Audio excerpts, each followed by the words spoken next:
कल हम लोगों ने पढ़ा था कि कर्म कितने तरह के होते हैं, कर्म के बारे में जान रहे थे। नैतिक कर्म क्या होता है और अनैतिक कर्म क्या होता है, ये नहीं हमने पढ़ा अभी तक। नैतिक कर्म के बारे में जान रहे थे कि मॉरल एक्शन क्या, मॉरलिटी और एथिक्स में क्या अंतर है। ये एक बच्चे ने पूछा था तो बताया मॉरलिटी नैतिकता है और एथिक्स नीति शास्त्र है। जिसमें हम मॉरलिटी की चर्चा करते हैं वो है एथिक्स होता है। एथिक्स में ही मॉरलिटी के बारे में बताया जाता है कि ये मॉरल है, ये मॉरल नहीं है, ये नैतिक है, ये अनैतिक है। अब हम बात कर रहे थे कि नैतिक कर्म किन कर्मों के अंतर्गत रखा जाएगा। तो नैतिक कर्म ऐच्छिक कर्मों के अंतर्गत रखा जाता है। और ऐच्छिक और अनैतिक कर्म दो कर्म हम पढ़ रहे हैं 2 दिन से कि ये ऐच्छिक कर्म क्या होते हैं। ऐच्छिक कर्म वही वॉलंटरी एक्शन जिसमें आपकी विल पावर होती है, संकल्प की स्वतंत्रता इत्यादि ये चीजें होती हैं, हम डिसीजन मेकिंग कर सकते हैं। वो जितने कर्म होते हैं वो ऐच्छिक कर्म में आते हैं। जैसे सांस लेना, छींकना, डेली रूटीन जो हम करते हैं, मॉर्निंग उठते हैं सुबह और जितना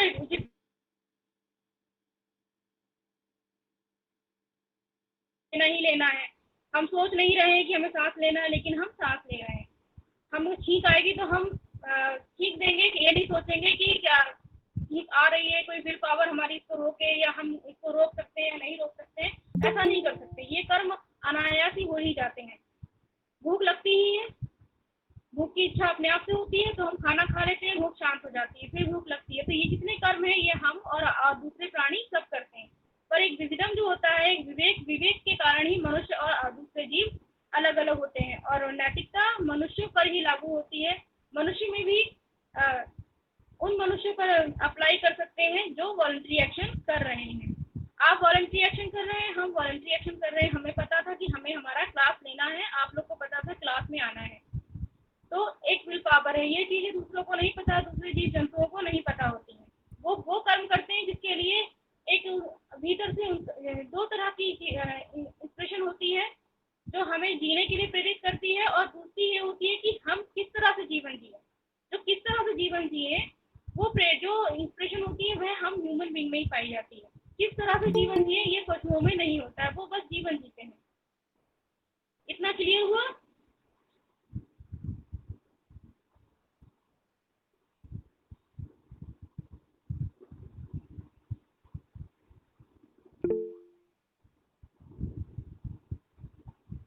आज हमने बताया था कि हम लोग पढ़ेंगे आपका यूनिट में फर्स्ट टॉपिक तो आपका लगभग फिनिश हो गया है।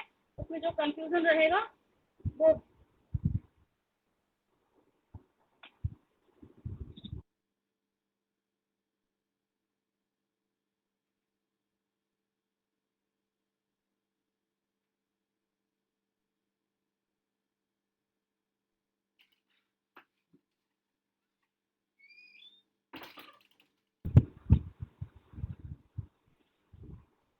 हमारा वीडियो आ रहा है सर?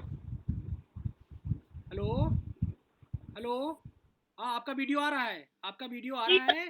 और आपने कहा था ना मैं वीडियो यहाँ आना मैं चाहिए, यहाँ उसमें बात। हमेशा मैं यहाँ हमेशा रहता नहीं हूँ क्योंकि बहुत सारा काम रहता है ना। तो जी जी आप जो है वो वीडियो जब दिखाई दे रहा हो स्क्रीन पे तो आप क्लास जारी रखिए, हम बाद में एडिट करके उसको यूट्यूब पे डालेंगे। ओके आप जो है ओके ना सर, थैंक अपना कंफर्टेबली क्लास लीजिए, कोई टेंशन नहीं है। आप केवल जो है जब आपको डिस्कनेक्ट हो रही हैं तो फिर कनेक्ट होकर के वीडियो ऑडियो ऑन कर लिया कीजिए, that's all. You. Okay, thank you sir, thank you. क्योंकि मैं ऐसा कह दे रहा हूँ, हो अब सकता है आप कभी बुलाएं और मैं ना हूँ यहाँ पे, या हो सकता है कभी आप बुलाएं और मैं हूँ नहीं, तो आप समझें कि आपकी आवाज़ कोई सुन नहीं रहा है, लेकिन आपकी आवाज़ सारे बच्चे सुन रहे हैं। आप जो है सब टीचर ऐसे कर रहे हैं, आते हैं ऑनलाइन जुड़ते हैं, क्लास लेते हैं, चले जाते हैं। जाते समय भी बोलने की जरूरत नहीं है, आप चले जाए कीजिए।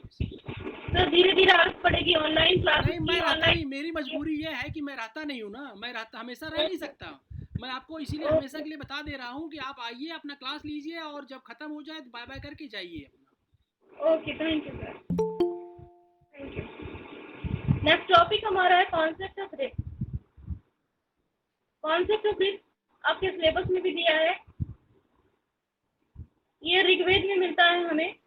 ऋग्वेद में रिस्क के बारे में बताया गया है। ये पहला नैतिक नियम है जो पूरे यूनिवर्स पर अप्लाई होता है या लागू होता है, या कह सकते हैं कि पूरा यूनिवर्स जो है इसी रिस्क के नियम से ही चल रहा है, स्वचालित है, ऑटोमेटिकली चल रहा है। और ये रिस्क का जो नियम है, ये कॉन्सेप्ट जो है एटोमेटिकली चलता है पूरे यूनिवर्स पर। इसके अकॉर्डिंग क्रियाएं होती हैं। अब ये क्रियाएं सिर्फ ह्यूमन बीइंग तक सीमित नहीं है। यहाँ हम बता देना चाहेंगे, जब वेदों की फिलोसफी आती है तो उसमें पूरे यूनिवर्स की चर्चा की जाती है और उन सबकी अपनी नैतिकता है। तो नैतिकता सिर्फ वहाँ पर ह्यूमन बीइंग की ही नहीं है, और एक्शन जो है ह्यूमन बीइंग के ही नहीं है, सभी के एक्शन है। इसमें बताया गया कि यूनिवर्स किस तरह से स्वचालित है। जैसे सकारात्मक और नकारात्मक कर्म की बात हो रही थी कल, कि पॉजिटिव और नेगेटिव कर्म क्या हो सकते हैं, और वो मनुष्य के भीतर ही पाए जाते हैं। वो एटीट्यूड के कारण होते हैं। यदि आपका एटीट्यूड पॉजिटिव है और नेगेटिव है, तो ये किस पर डिपेंड करता है, ये हम लोगों ने कल जाना था। ये हमारी क्वालिटी होती है, उस पर डिपेंड करता है। क्वालिटी होती है सत्व रजस तमस, ये मनुष्य में पाई जाती है। और ऑटोमेटिकली जो क्रियाएं चल रही हैं पूरे यूनिवर्स में, जैसे नदी का बहाव जो है एक लहर की तरफ सीधे जा रहा है समुद्र की तरफ, तो वो बह रही है। इसमें कोई भी बाधा उत्पन्न नहीं हो रही है। बाधा उत्पन्न कौन कर रहा है? यदि नदी का बहाव हम रोकते हैं तो वो हम ही रोकते हैं। मनुष्य जाति ही है जो उसको रोकती है, उसका बहाव यहाँ से वहाँ करती है। तो ये जो है क्लॉक बाई एक्शन ना हो करके एंटी क्लॉक बाई होता है। और ये सब कार्य जो हम करते हैं वो हम अपने लिए करते हैं, अपनी सुविधा के लिए करते हैं। जितने कर्म स्वचालित हैं, प्रकृति पर अप्लाई होते हैं, प्रकृति कर रही है, वो तो नेचुरली सकारात्मक कर्म कर रही है। उसमें उसके वो कर्म भी शामिल हैं जो हम सब कर रहे हैं। ऑटोमेटिकली कर्म, सांस लेना, खींचना इत्यादि, जिससे भूख प्यास सबको लगती है। पेड़ पौधे अपना अपना भोजन कहाँ से प्राप्त करते हैं वो भी कर लेते हैं। जीव जंतु अपना भोजन प्राप्त कर लेते हैं और जीवित रहते हैं। इसके बाद जो दूसरी चीज आती है, दूसरी तरह की एक इच्छा होती है जो मनुष्य में पाई जाती है, मुझे अपना जीवन और भी उत्तम बनाना है। ये चीज पशु जगत और आपका वनस्पति जगत नहीं सोच पाता है। जब हम ये कहते हैं हमें हमारा जीवन और उत्तम बनाना है, बेहतर करना है, अपना व्यवहार और उत्तम करना है, ये ना सोच करके हम ये सोचते हैं कि हमें हमारा जीवन बेहतरीन करना है। यदि हम ये सोचें कि हमें हमारा व्यवहार भी उत्तम करना है, तब एंटी क्लॉक बाई एक्शन नहीं होंगे। पर ऐसा होता नहीं है, क्योंकि हमारे भीतर जो एटीट्यूड होते हैं दो तरह के होते हैं, और ज्यादातर नेगेटिव एटीट्यूड अपनी तरफ आकर्षित करते हैं। नेगेटिव एटीट्यूड जो होते हैं, नकारात्मक विचार, वो क्यों आकर्षित करते हैं? क्योंकि हम लोग काम, मोह, लोभ इत्यादि इन सब चीजों से लिप्त रहते हैं। ऐसा भारतीय दर्शन में पढ़ा जा चुका है, लास्ट ईयर आप लोग पढ़े हैं। ये तो हमें अपनी ओर आकर्षित करते हैं। और क्यों करते हैं? इसका कारण है हमारे भीतर जो गुण है, तामसिक गुण, वह हमें इसके लिए प्रेरित करता है। जिस व्यक्ति में सात्विक प्रवृत्ति अधिक होगी, वह मोह, लोभ, काम, क्रोध इत्यादि में कम लिप्त होगा।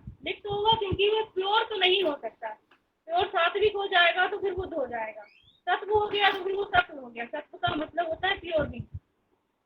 एक प्योर बीइंग हो गया है तो फिर नहीं हो सकता। पर हम तो यहाँ एक्शन कर रहे हैं, मनुष्य हैं, तो किसी में कोई क्वालिटी ज्यादा या कम हो सकती है। तीनों का मिक्सचर होती, जो ज्यादा होता है तो उसमें नेगेटिव प्रवृत्तियां कम आती हैं, और उसके कारण जो नकारात्मक कर्म होते हैं, सुविधाजन्य कर्म होते हैं, वह कम किए जाते हैं मनुष्य के द्वारा। अब नकारात्मक प्रवृत्ति हमको अपनी ओर आकर्षित करके हम करते हैं, उसके कारण ही सारे वो कर्म करते हैं जो काम, क्रोध, मोह से लिप्त होते हैं। और जब हम ऐसा करते हैं तो वो कर्म ऑटोमेटिकली कहाँ जाता है? एंटी क्लॉकवाइज चलने लगता है। एंटी क्लॉकवाइज किया गया कर्म अनैतिक होता है, ऐसा रिच के कॉन्सेप्ट में बताया गया है। यदि आप क्लॉकवाइज कोई एक्शन कर रहे हैं, नेचुरल लॉ के अकॉर्डिंग कोई एक्शन कर रहे हैं, जैसे प्रकृति अपना एक्शन कर रही है, नेचुरल एक्शन कर रही है, तो वो अनैतिक नहीं है। और हम क्या कर रहे हैं? हम अपनी सुविधा के लिए, अपने बेनिफिट के लिए एंटी क्लॉक जा रहे हैं, उल्टा चल रहे हैं, इधर नकारात्मक प्रवृत्ति की ओर बढ़ रहे हैं। तो वह कर्म कैसा हुआ? अनैतिक हुआ। यहाँ विल पावर सिर्फ मनुष्य में है, और वह अपनी विल पावर का जो यूज होता है वो मिसयूज की तरह कर लेता है अपने वेलफेयर के लिए, मतलब अपने स्वतः के लिए, सोशल वेलफेयर के लिए नहीं, सिर्फ अपने कल्याण के लिए, कि मुझे जल्दी से जल्दी लाभ मिले। वो लाभ कैसा है? वो मोक्ष वाला लाभ नहीं, निर्वाण वाला लाभ नहीं है। नकारात्मक प्रवृत्तियां ये सब चीजें नहीं सोचती हैं। जिन प्रवृत्तियों में सकारात्मक सोच होती है जिन मनुष्यों में, वही इन सब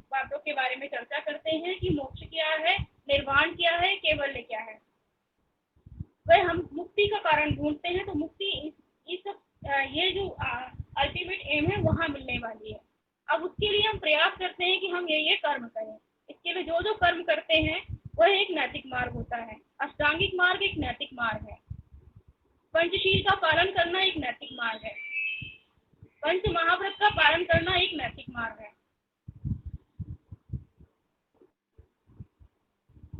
वर्णाश्रम धर्म का पालन करना, उसके अनुसार जीवन यापन करना नैतिक कार्य है। तो ये सारे कार्य हमारे ऐच्छिक होते हैं, हमारी विल पावर पर डिपेंड करते हैं। इतना क्लियर हुआ? No reply? Yes ma'am, yes ma'am, yes ma'am.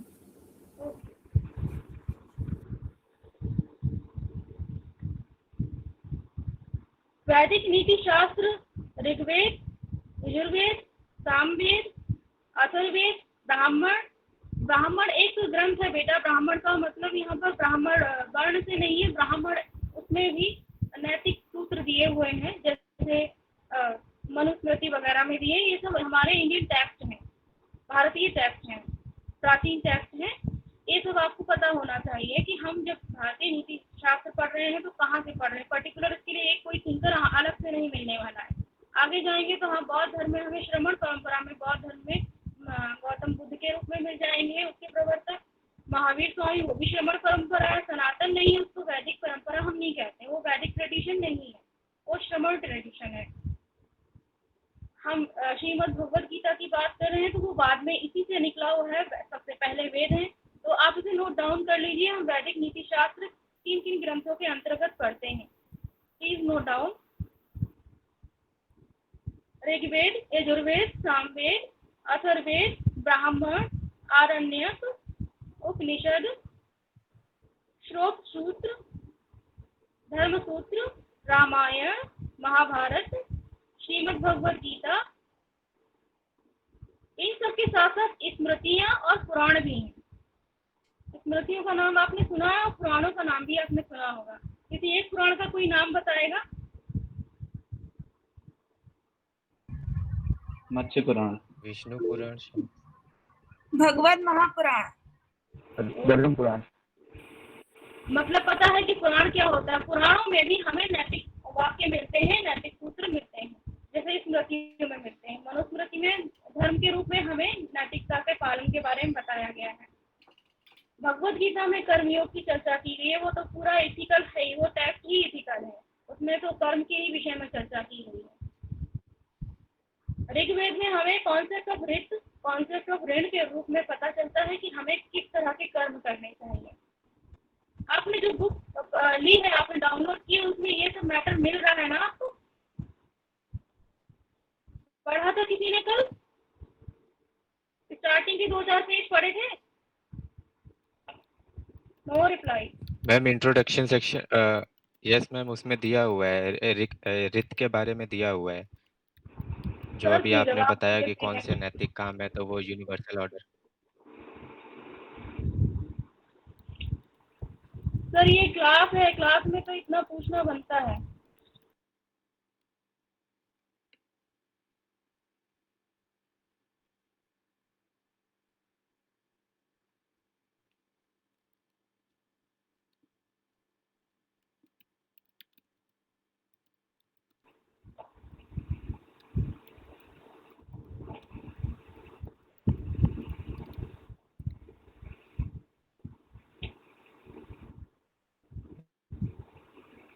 जब हम रीत कहते हैं तो इसका एक अर्थ होता है रीति। रीति का मतलब होता है ट्रेडिशन, प्रचलन। इसे प्रचलन हिंदी में कहेंगे, रीति कहेंगे। रीत मतलब जो ऑटोमेटिकली चल रहा है, प्रचलन चला आ रहा है।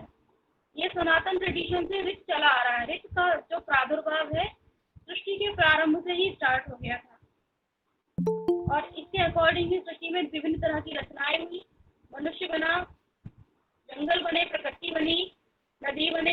लेकिन ये ऑटोमेटिकली बच्चों ये लोग ये जितने कार्य हुए, ये जितने कार्यों का संपादन हुआ, ये एक क्लॉक बाई हुआ, एक सिस्टम से हुआ।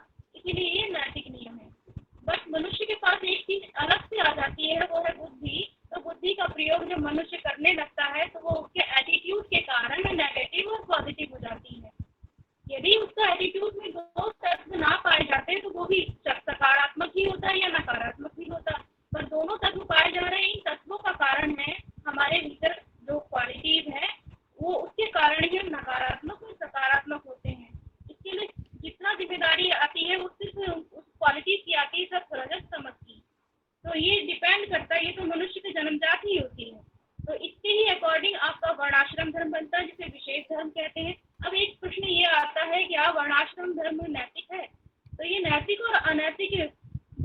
संदर्भ में लिया जाता है। नैतिक पहले है क्योंकि हम सकारात्मक दृष्टिकोण रखते हैं, तो ये नैतिक पहले है।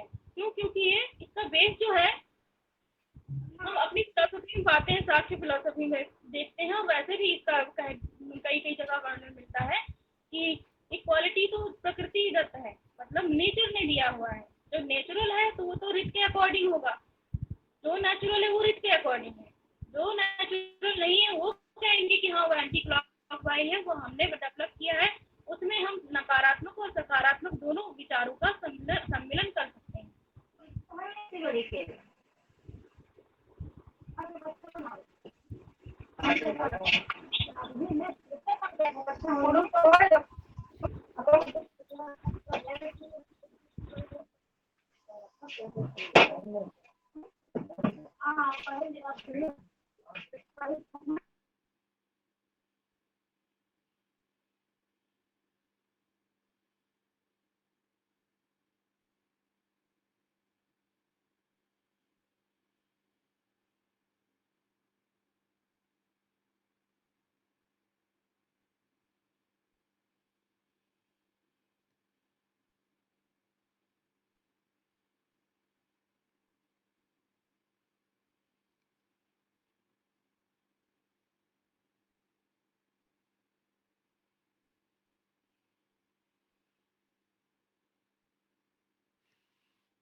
तो ये तो हुआ कॉन्सेप्ट ऑफ ऋण। ऋण का कॉन्सेप्ट जो नेचुरल लॉ है, जो सनातन परंपरा के साथ ही स्टार्ट होता है, और इसकी चर्चा हमें ऋग्वेद के प्रारंभ में ही मिल जाती है।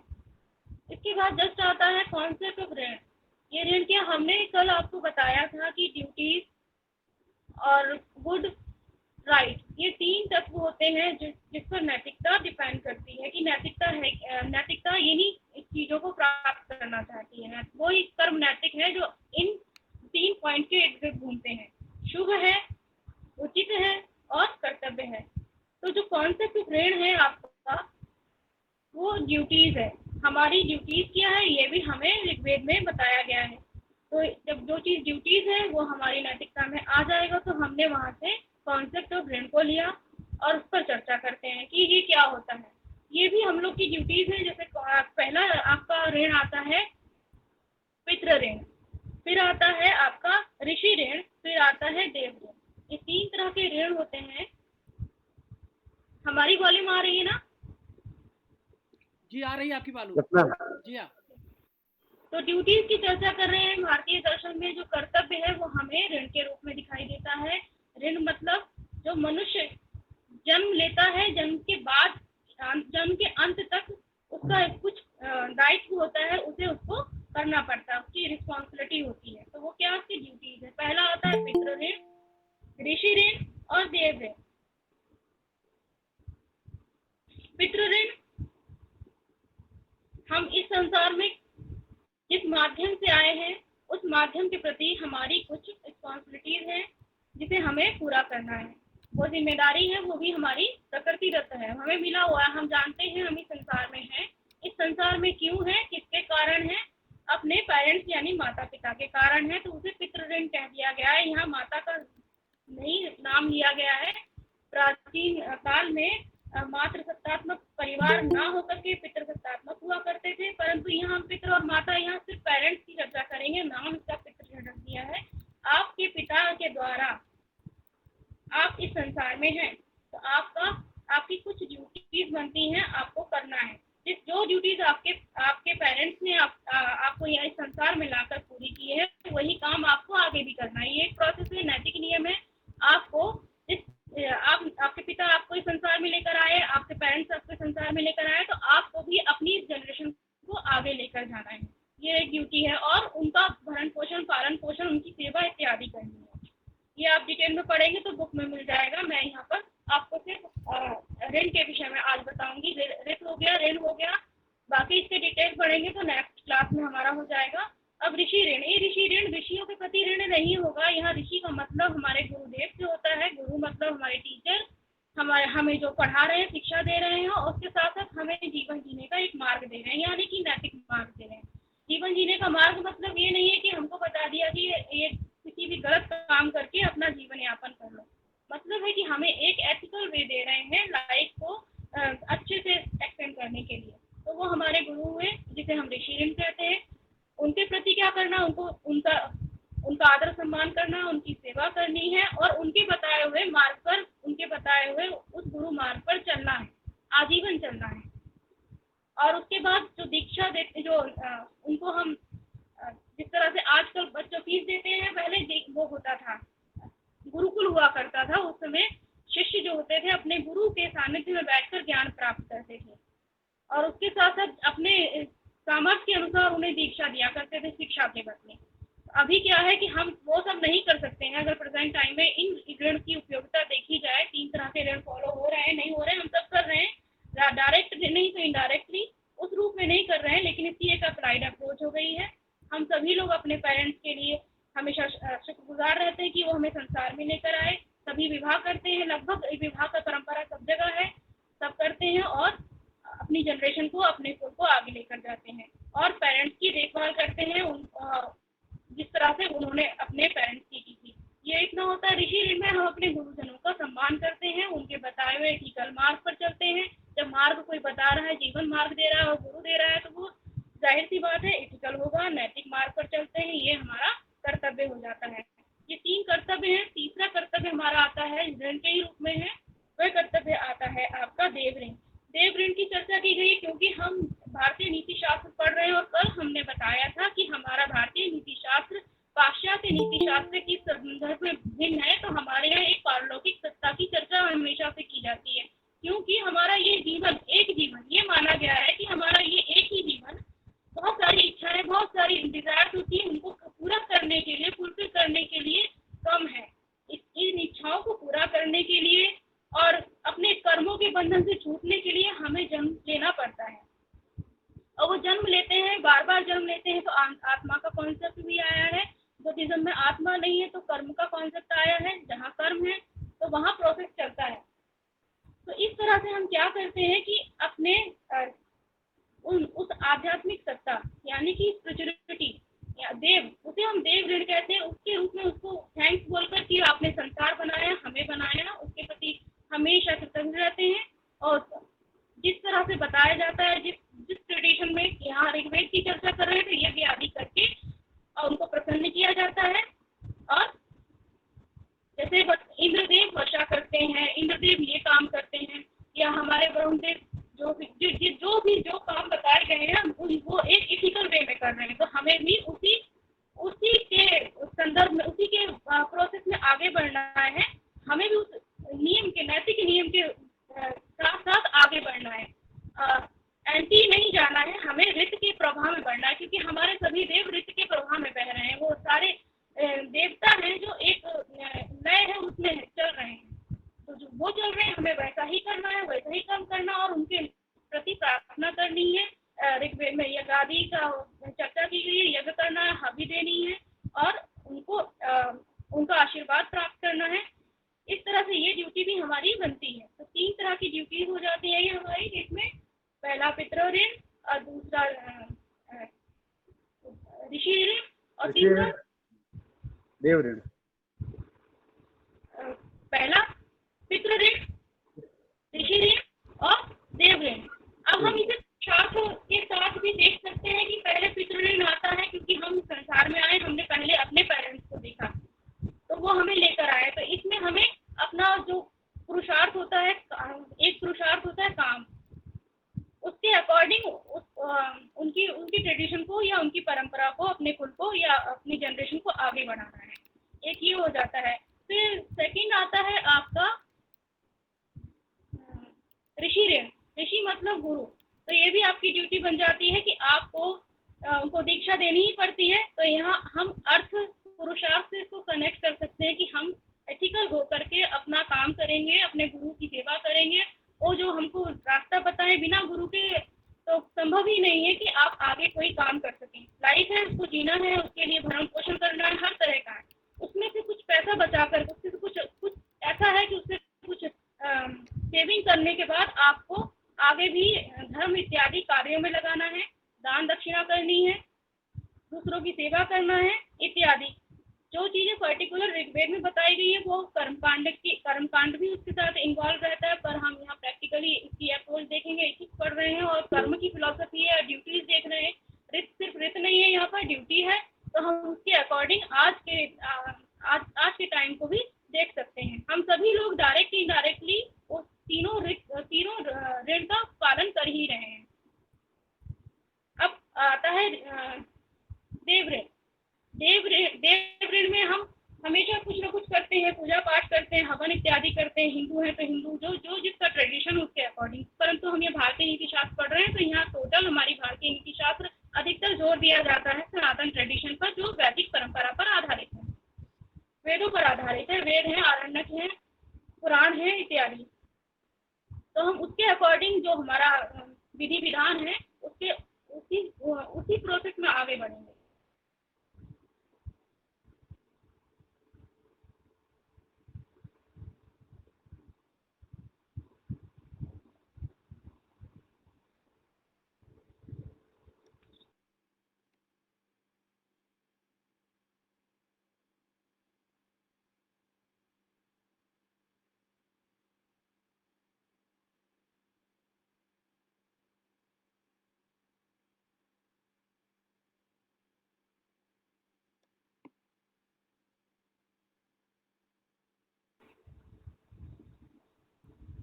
आज हमने पढ़ा कॉन्सेप्ट ऑफ ऋण। रित एक नैतिक व्यवस्था है, नेचुरल लॉ है, जिसके अकॉर्डिंग पूरा यूनिवर्स चल रहा है। सेकंड आता है कि ऋण 3 तरह के होते हैं आपका, पितृ ऋण, देव ऋण और ऋषि ऋण। ये तीनों ड्यूटीज हैं, तीनों कर्तव्य हैं जो मनुष्य जन्म से लेकर अपने अंत समय तक इनका पालन करता है, इनको निभाता है। और ये दोनों ही भारतीय नीति शास्त्र का एक अभिन्न अंग है, इसीलिए आपको सिलेबस में सबसे पहले ये पढ़ाया गया है। और कोई इसमें कंफ्यूजन हो तो आप पूछ लीजिए प्लीज, और नेक्स्ट क्लास फिर थर्सडे को होगी। Any question? Yes ma'am. हाँ यस मैम। मैम एक क्वेश्चन था कि if we have to define रीत इन इंग्लिश तो क्या कैसे करेंगे? इंग्लिश कौन सा शब्द आप इंग्लिश में? रीत मैम, रीत। रित? Yes ma'am. रित को रित ही लिखना है मैम। डेफिनेशन क्या रहेगी, मतलब अगर डेफिनेशन व्हाट इज रीत तो क्या लिखा जाए उसको? नेक्स्ट क्लास में डेफिनेशन नोट करवा देंगे बेटा। ओके मैम, हाँ, थैंक यू। आज के ओके लिए ma'am, okay. Next Surely, class में ऋण दोनों का डेफिनेशन आपको इंग्लिश में नोट करा देंगे। दोनों का Okay. थोड़ा सा 2-2 लाइन आपको नोट करा देंगे। Okay. शॉर्ट में आएगा तो आप लिख लेंगे, लॉन्ग में आएगा तो एक्सप्लेन कर देंगे। Okay ma'am, okay, thank you ma'am.